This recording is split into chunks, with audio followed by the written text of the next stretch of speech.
welcome back. I'm Scott, here at the Bricks. Let's go with review. Today we have set number 75251, Darth Vader's Castle, with 1,060 pieces, retailed at $120, released in 2019. This actually has seen its recent retire. And now these things are going for about expensive as $200 to $160. I recommend anybody to pick this up as soon as you can, because these are probably most likely will go up in price. It is a highly sought after item. Was very popular when it came out, and by the looks of it, it's going to be massive. I hope this is very much a grower, not a shower, because just by the look of the box itself, I can't even fit it in frame. I had to extend it, and I'm thinking it's probably going to grow bigger than it actually is. I haven't seen a lot of reviews on this because I kind of wanted to keep it a surprise for myself as I build it. And just by looking at the box, I'm expecting a lot from this, actually. In the bottom, you have some wonderful little minifigure selection down there. Darth Vader and his business formal, and then his casual wear with the back to tank. And then you have your Royal Guards and Imperial Transport Pilot, which is kind of cool. Don't really see those a lot. And I guess I'm also going to get a TIE Fighter Advance. I do like that it is set on Mustafar, which is always kind of an odd choice for his castle, but I know that in the old canon and a bunch of EU stuff that doesn't really exist anymore, he purposely made himself mad so he can become more powerful. So to have his base on Mustafar, the one area that he had his biggest defeat at and became Darth Vader at, makes sense, so he can always look at it in anger. But personally, I would never want to build my base at the place I lost my wiener in a fire lake. That sounds horrible. And he also smells like burnt bacon, so why would you want to do that? But, you know, it looks cool. It has a nice aesthetic to it, and it's terrifying. So in the front box, that's pretty much what we got. We have him in his little, whole castle on Mustafar, as seen in Rogue One, which I believe is the first motion picture debut of this. We haven't really seen anything else. Probably in the comic books, yeah. And in TV shows, I don't remember it in Rebels a lot. I don't remember it in anything else, especially live action. The main reason why I'm doing this is because Kenobi just came out, and I've actually been sitting on the set for about a year now. I bought it right before it retired at a Lego store, and I bought two of them actually. One to keep and then one to build, so I thought it'd be finally time to open one up. So we're gonna open this one up, and we're gonna have some fun with it. And then back here we have some playability to showcase off here. Obviously we have some nice launcher studs. And on the back here, we have some playability, which for the TIE Advance, looks like we're gonna have some stud shooters, which is cool. We have an ability to put Darth Vader in the TIE Fighter, which is also nice. And I can tell already that I'm gonna love this TIE Fighter Advance design. I think it's gonna look really cool. And I love that you can actually put a whole minifigure in there and keep it small size. You also have, what is that, opening door, stud shooter on the top, a back to tank to put Darth Vader in, and his afternoon casuals. I guess that's an ammo depot. I thought that might be actually like a generator or something. A hangar bay, and a Sith holocron or shrine, which that's interesting. You don't see much of that. Ooh, and you have his little meditation chamber, along with his bottom meditation chamber. And of course, you have your little stud shooter on the top with the trooper, which I don't know if you would want to put a rebel transport trooper in there as the guard. I feel like they might have had some excess pieces from Rogue One and probably just threw them in there. He has the 501st markings on him. I don't know if he's in the 501st. I know they still are Darth Vader's Legion, his fist, but I don't really see why he would be there. Why can't we just have some other 501st figures, or even Death Troopers, just because they're in black and they can fit the whole aesthetic of the castle? I mean, you have the Imperial Guards here, which is always a common theme, especially in protecting Vader, and I remember seeing it in the movie, but it doesn't make sense to have it and just have 501st ones instead, because you really didn't see any troops in the film. Some staircase for playability right there. The hangar looks pretty neat, and honestly it looks pretty tall. It doesn't really have any specifications on how tall it's going to be. A side view of it, which that does look menacing. I love the lava fall out of here. I think that's gonna be really cool to build on the bottom. And I do think they do a wonderful job presentation wise on the box itself. definitely is something I'd like to see. And well, that's pretty much about it for the box. I think it's time to open this up. I am going to build this while watching Kenobi, because I do feel like this fits right in with that show, because you're already in with Darth Vader, and I think this might make its own appearance. I believe it did in the trailer, but to see this again in action instead for Rogue One would be amazing. And I look forward to building this and watching Kenobi while I do it. So, let's go with the build. Alright, well, here's Darth Vader's castle, finished and completed. It sits at about, let's see how tall this is.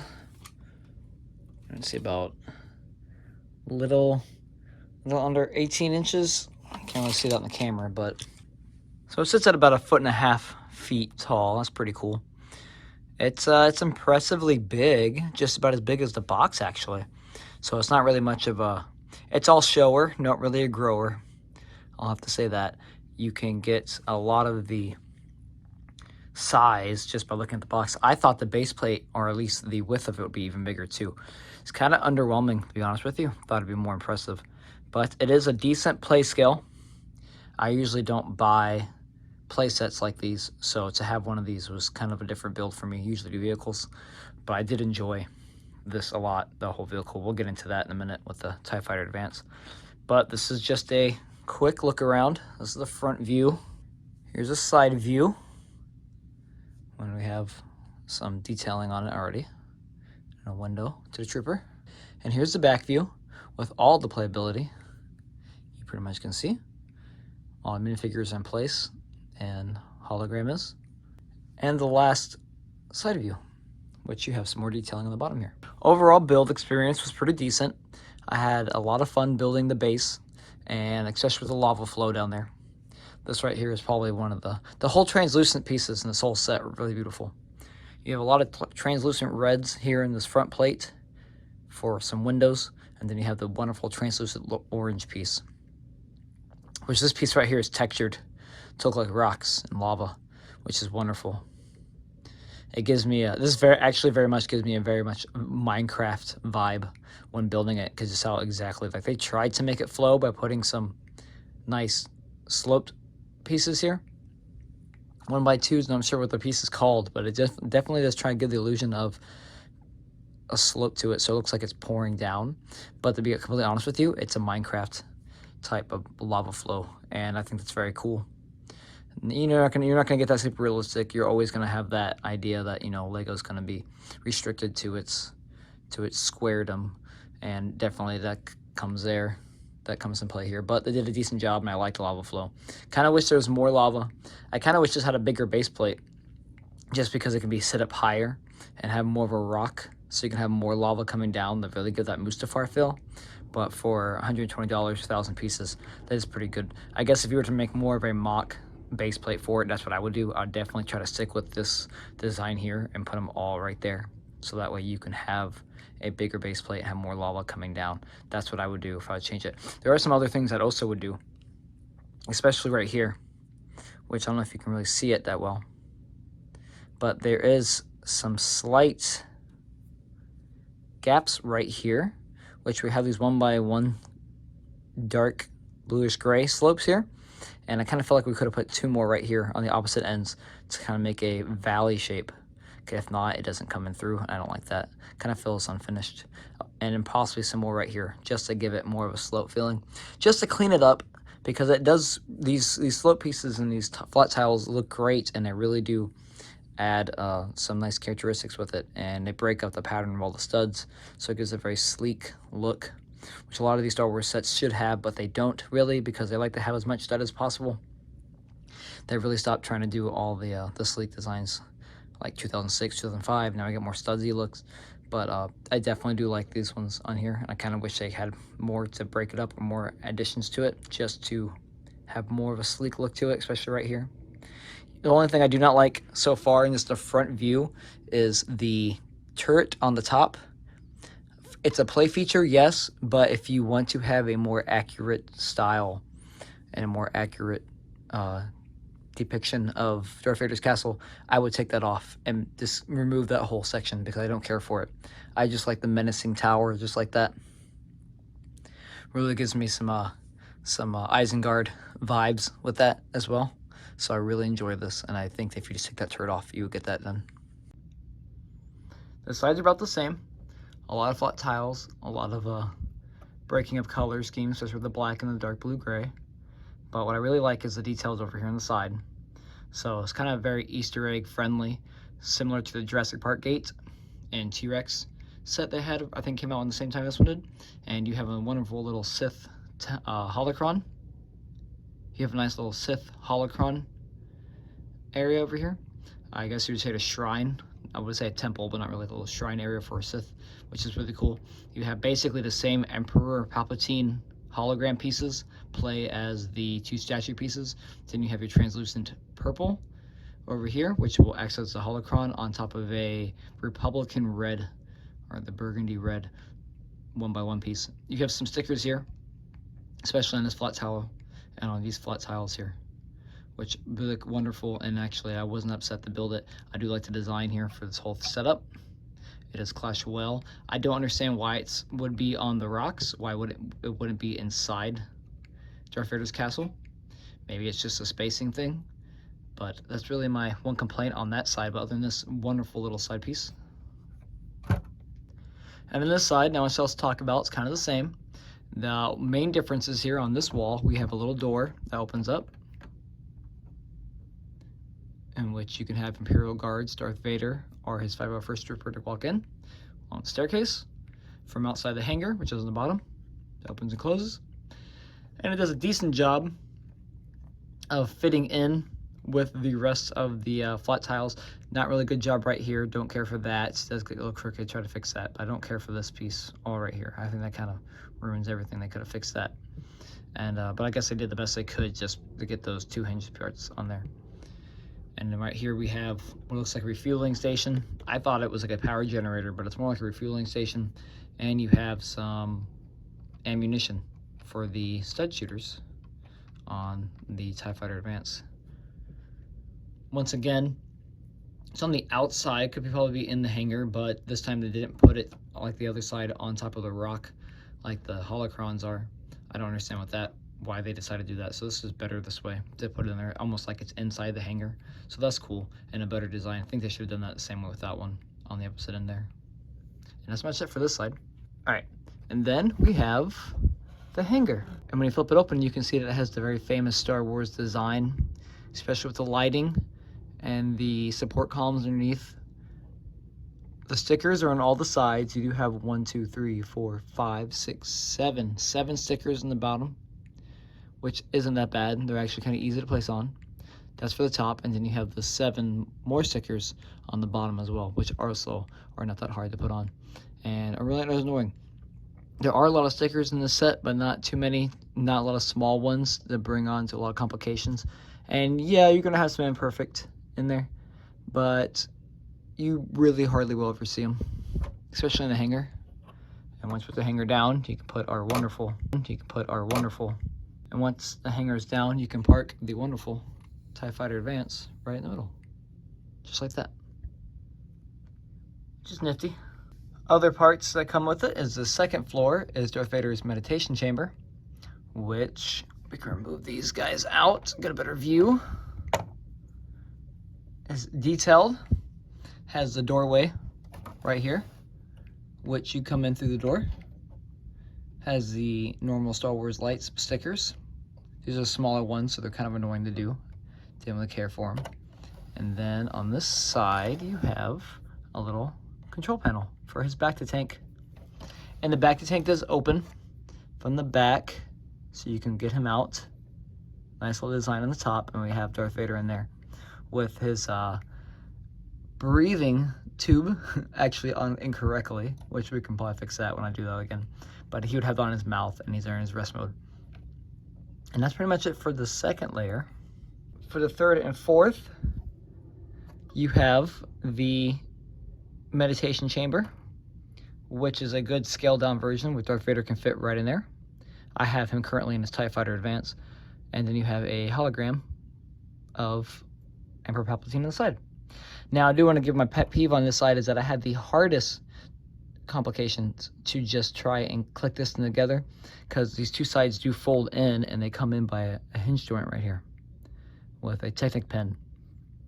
And what's supposed to happen are these two plates, these hinge plates, are supposed to actually connect and flow well with the rest of the design so it can come in smoothly, hold it in place, and the other side of the walls come in perfectly with the top, with the front plate.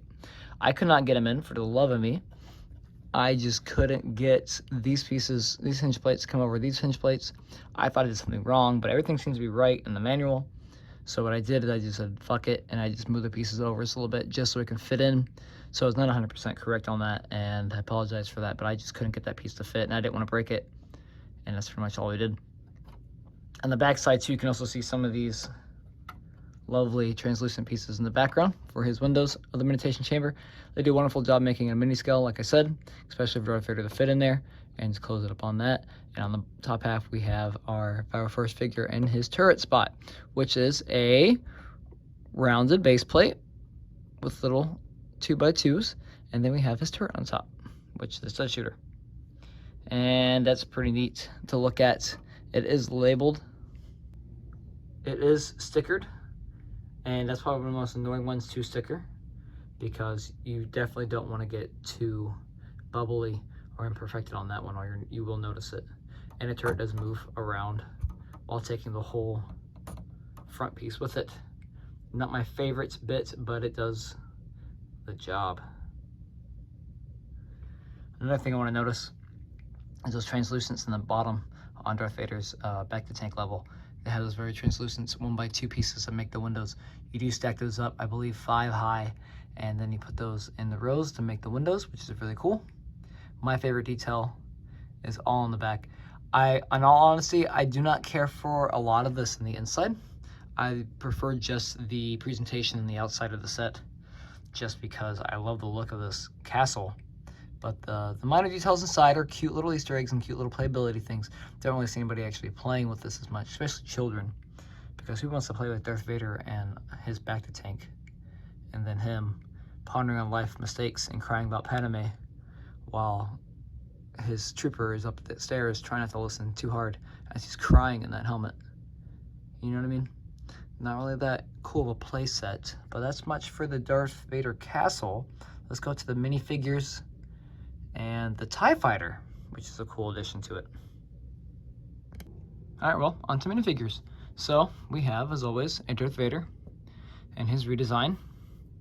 Take his helmet off. He has this mouthpiece right here, has his helmet piece on the side, back printing showing scarring, his sunken eyes and pale face on this one, pretty good headpiece. Has the printing on the legs, nothing on the sides here, normal breast printing on here as well. And then he has his lightsaber and the old silver hilltop, which is cool. Just a basic Darth Vader figure. And then we have our Imperial Transport Pilot, which has the same design as the Sand Troopers and the Tank Troopers from Rogue One, just reprinted and basically given the 501st color blues, which I still think he's an odd inclusion to the set. 501st is Vader's fist, but they obviously don't use the blue markings anymore. As you can see, they usually use the normal white markings of stormtroopers, and to have a transport pilot like this is just trooper, it's just weird, especially since he doesn't need him to fly the TIE Fighter Advance. But an interesting addition and a nice random figure to have. Then we get our two basic Imperial Guards, which I think the standout is their cloaks, because you have the normal red in the back and this wonderful dark red in the front, which really goes well with the rest of the printing. Normal printing on the torsos and no printing on the legs. Normal mask, same molds as always. And they have been giving them the baton still. We don't have the spears still, which is kind of annoying because I like the design with the older Imperial Guards, especially with the spears, because I think that's more lore accurate. And then we have the wonderful Darth Vader in Bacta, which I'm going to keep him in the Bacta tank just because I think he looks better in it, and I feel like as a figure he should be remaining in here. We'll lift it up though to get him the look on it. So we have some printing for his legs, his robot legs there, his robot arm, robot hand, his white body. from the burns. That's getting better because now he cannot see the sun. You get some of his breathing apparatus here, printing right there. Then you get his breathing machine here, the mouth breather that he is. His sunken eyes are closed, and there are no other double faces, just the normal printing as the back head, same as the Darth Vader figure. And we have him with his ripped back, which is still also damaged. My only complaints here is that, as we've seen in Obi-Wan Kenobi episode 3, when he's getting out of the back to tank, that his legs are not kept on him while he's in suspension inside the back to tank. Neither is his robot arms and hands. So it's weird to me to see that, because they are added on later in. And so it's kind of weird that they added this with the figure, but then again, it is a minifigure, and they're not going to exclude those, especially for Darth Vader. They're just going to put the pieces there. So no real complaints here. I'm just noticing like that's not how he actually goes in the back to tank. But whatever, Lego did what they needed to do. I'm fine with that. Could be worse. When he's closed that bad boy up. I do not think that he is a complete figure if you do not have the back to tank, because he's back to tank Vader, which includes back to tank. That's pretty much it for the figures. Now, the standout star of this set to me is the micro version of the TIE Fighter Advance, which is beautifully done with wonderful flat tiling on the wings here, a spot to hold the lightsaber, his little thrusters in the back, and a beautiful cockpit with 2 stud shooters on the side, which do work and are really cool and don't really make it look that stupid. I put the extra pieces on the bottom just so I have them, and then you just open the cockpit like that. And Darth Vader just slides right in. You gotta play around with it a little bit just to get his head in there, because if you don't get his head in right, you can't really close it, and it doesn't really close well. It has a gap right there.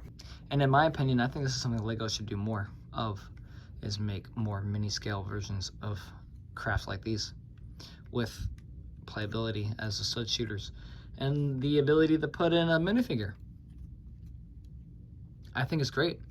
I think that if they sold 2 of these vehicles with 2 minifigures, they could sell them off as battle packs and sell them for about $20, $15 a pop. That way you can get a lot of different Star Wars vehicles, not in large scale, but you can get them in 2 vehicles in 1 pack and 2 minifigures with it.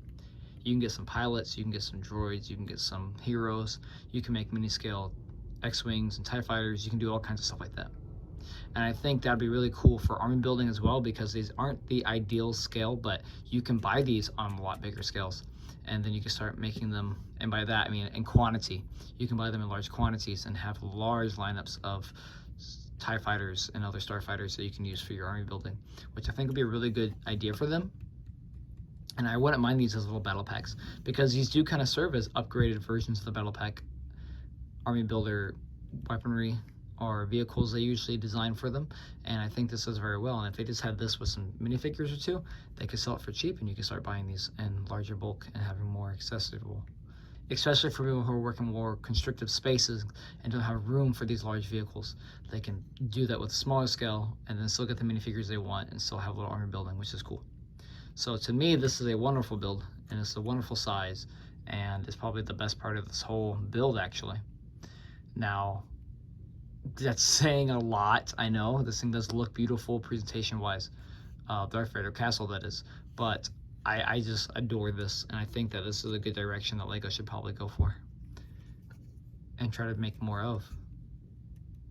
And honestly, kind of justifies getting the set, just for the look of it and for the look of the Darth Vader's castle. Oh, one last thing to talk about really is the mouse droid that I forgot about, and he just goes right here. And that's it, I guess, for everything else, which is cool little playability. Easy to lose. I would just put him over here, honestly, somewhere else. That's really all he does. Alright, well, that's everything for Darth Vader's Castle. I do recommend you buy this as any Star Wars fan. Pick it up. It's a very unique set. I don't see them making this anytime soon again. It is retired, so definitely pick it up for about $200 now before that skyrockets. Obi-Wan Kenobi obviously has it in the episodes, and it will be getting more popular with it. So as a fan favorite, pick it up now before it goes completely out, and they become ridiculous in price. Presentation's wonderful. It looks like a great display piece. Playability's there, but you know, I don't see kids getting excited to come play Darth Vader's castle. It doesn't have as much to it. It does have some playability, but this is more for adults, in my opinion. Could have been an adult set. It does give off the adult vibe, especially with more of the detailing and the micro scale of the castle on the bottom. I do wish it had more of a base plate with it, and I really enjoy the translucent colors, especially for the windows and the lava there. The detailing in the back is fine. The Sith holocron is fine. The mouse droid you get is fine. And the TIE Fighter Advanced mini scale is wonderful. My favorite part of the set. Don't really know why the Imperial Transport Trooper is there, but you do get a wonderful Darth Vader in back to tank, and you get another wonderful Darth Vader added to your collection. So over and all, wonderful set. Go pick it up again. I can't say it enough. And thank you for watching, and stay back next time. Thanks.